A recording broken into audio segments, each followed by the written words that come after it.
Welcome to Raiders TV with Plymouth University. Today the Raiders face Sheffield Sharks in the quarterfinals of the BBL Trophy. Now the Sheffield Sharks won the trophy last year, so they're going to be keen to hold on to the silverware. Back in 2007 when I was playing for the Raiders, we won the trophy. It was a great tournament to win because you've got to beat all these teams to get to the final, obviously. And then in the final, the whole team played well and we beat the Newcastle Eagles. But in every round to get to that final, we had different players step up. So today the Raiders are going to need that X factor. Somebody coming off the bench, somebody starting, but somebody has to really come to the party today, be proud to wear that green shirt, represent Plymouth, and take the Raiders through to a semi-final. So let's get straight to it. Now the game tips off, and right away it could have been a backcourt violation, but BJ Holmes, who went 2 for 4 threes in this game, hits 2 from exactly the same spot.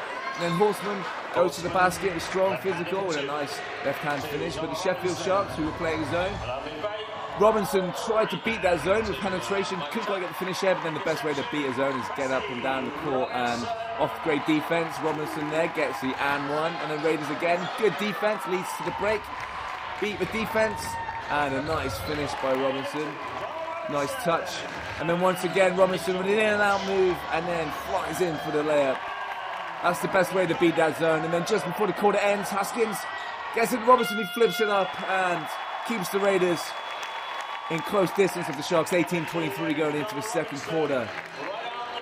So, Sheffield's still in that zone, and Nick George tidies up that miss by Martin with a nice finish, good footwork, and then that's another way to beat a zone, penetration, and kick it out to Haskins with a nice fake and a nice runner, but then the Raiders keeping it going with the outside, and that was a good stand which the refs didn't call, but then that's the other way to beat a zone with ball movement, and then finding open shooters, which they do well there, the Raiders, and then Babalola gets called for a palming violation of carry. That was debatable, and the ref calls, the crowd get into it, and the Sheffield Sharks coach has to pull him off the court before he might pick up a technical. But then the Raiders really sloppy defense, that's far too easy. Sharks taking advantage of the small lineup, and then knocking down a 3, and then a bad turnover by the Raiders, pretty careless.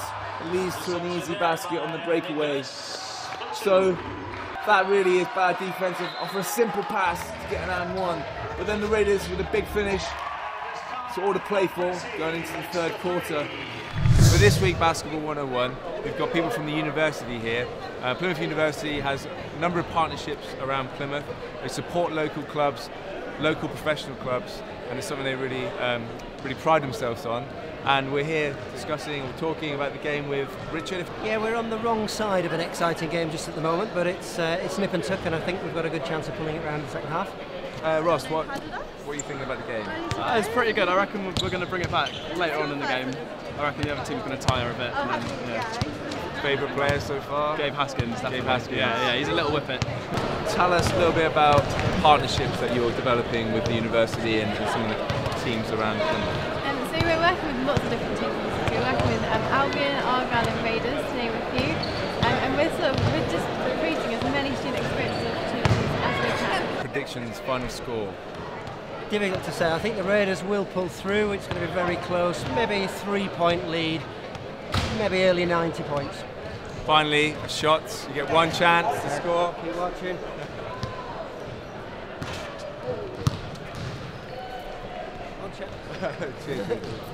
And the Sharks staying in that zone. Robinson trying to hit a tough fadeaway. Couldn't quite get that one to go, but then gets to the lane off the penetration and then hits the 3. And the Sharks missing from the outside, but then that zone really started to tighten up, and the Raiders not getting back on defense. 3-on-1. Misses the layup, but where are the Raiders players? They should be sprinting back, and that's really poor. But then not great spacing, but Hines hits a 3. That did him a lot of good. The crowd got behind him. And then a big 3. Eves makes that 3. That was a nice shot. And it was a shootout for a while here in the third quarter. Trying to get some penetration. And a nice dish by Eves. And then Hines with the big 2-hand dunk. The crowd really got into it.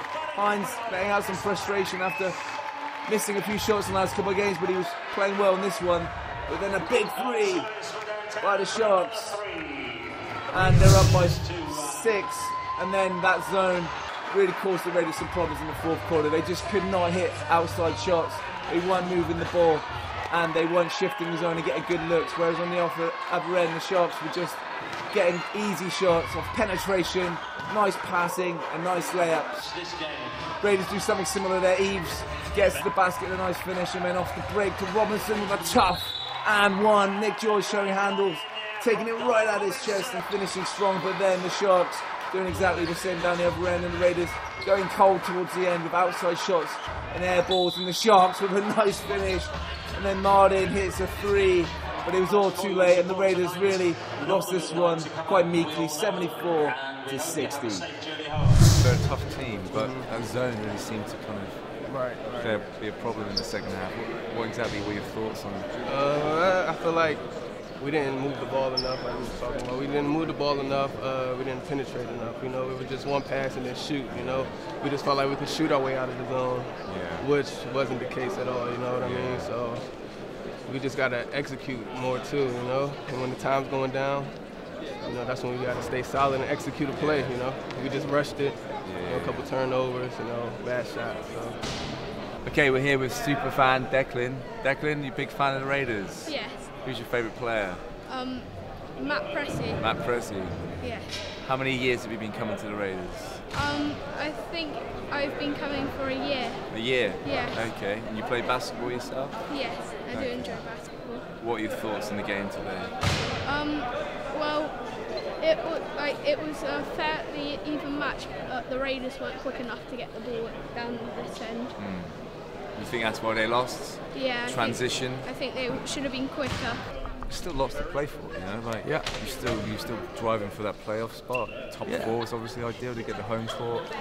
For me, there's still a lot for this team to achieve this year. Yeah, playoffs are pretty exciting at the moment. You know what I mean? Not for me personally, but they're pretty exciting for the BBL. And I think there's probably more onus on what's going on in that mid-table than what's going on at the top. Really, Worcester and Newcastle are starting to run away, and you know, not saying people's interest is dropping away, but it's much more exciting what's going on. Leicester have dropped a couple of games. You know, we got a game here Saturday, and we've shown enough fight today to think to ourselves that, you know, let's go back to the drawing board and let's see offensively if we can get to the next stage. But I just think we've got a lot of very exciting players, but perhaps don't have that experience about just sticking in there. And they did at the end of the day. They didn't rush. PJ Holmes, he never rushed the whole game really, I don't think. He just looked very under control. And I like Nick Lewis a lot as well. I think those two guards helped settle things down, and they're obviously very good on the boards. If you were playing, what would you have done? Well, I couldn't have done much better than what they could have done, really. So unfortunately a loss for the Raiders, 74-60. They're out of the trophy, but still a lot to play for in the season. You know, lots of new players coming in, so they've got to develop that identity, develop how they play together, what they stand for, how they're going to win games, and then move forward. So they've got to aim for the highest position they can in the league and try to make a run in the playoffs. So still lots to go for. So thanks for watching. This has been Raiders TV with Plymouth University, and we'll see you again soon. Bye.